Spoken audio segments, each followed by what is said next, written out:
Hello, Rams fans. Here with our first season edition of Ram Jam Radio. I'm going to coin that term.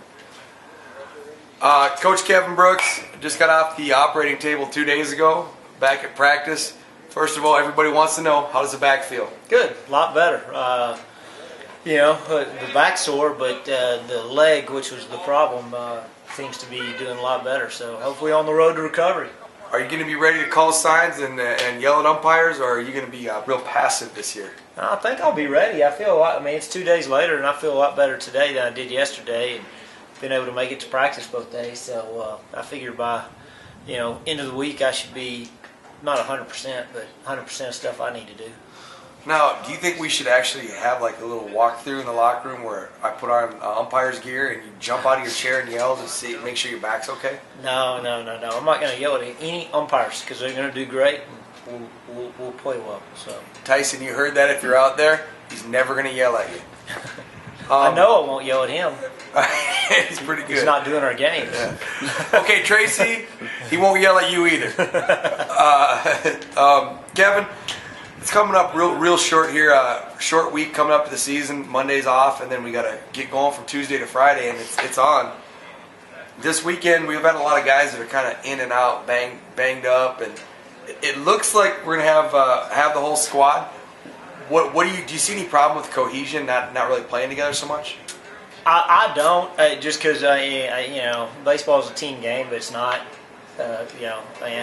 You can take 9 guys that have never played together and stick them out there, and I think be very good. So, there's a team dynamic to it, but I'm one of those that just because you haven't played with the right fielder, that doesn't matter if the right fielder is good and does his job.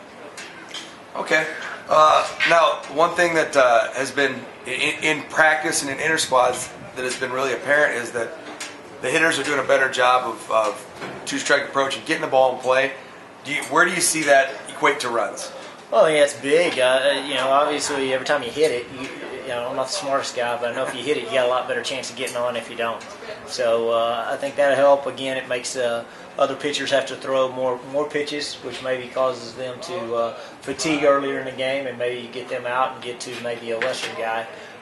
So been happy with that. Hopefully that continues on into the live games and the real games. We still got tons of areas we have to improve in. Our situational hitting has not been good at all, and so hopefully that improves as the games get going. Definitely we got lots of areas we got to get better at to become the type of team we want to be. Absolutely. Now, fortunately this year so far it looks as if all the pitching staff minus one are healthy. Usually it's about a 50-50 at this time of year. I know one guy's in a sling, but everybody else seems to be 100% right now. Who do you see coming out and really sticking it this weekend? Who's your pick to click? Well, I mean, I just go with the guy that's always done it, and the safe bet's always Jake Feckley. Just been a real consistent guy for us for 2 years, and look for him to continue that. So until he starts proving otherwise, I'd always put my money on him. Okay, and there's a bunch of options here. You got 2 catchers that have really proved that they can catch, block, and throw and hit. What does that give you with ability to move positions around and whatnot? Well, I mean, we're thin every day wise as far as just having a ton of depth. It's nice having 2 guys at such an important position that you both feel like are ones. And so they'll both play, and I think they'll both do well. And hopefully, when they're not catching, they can find a way to contribute at other places as well.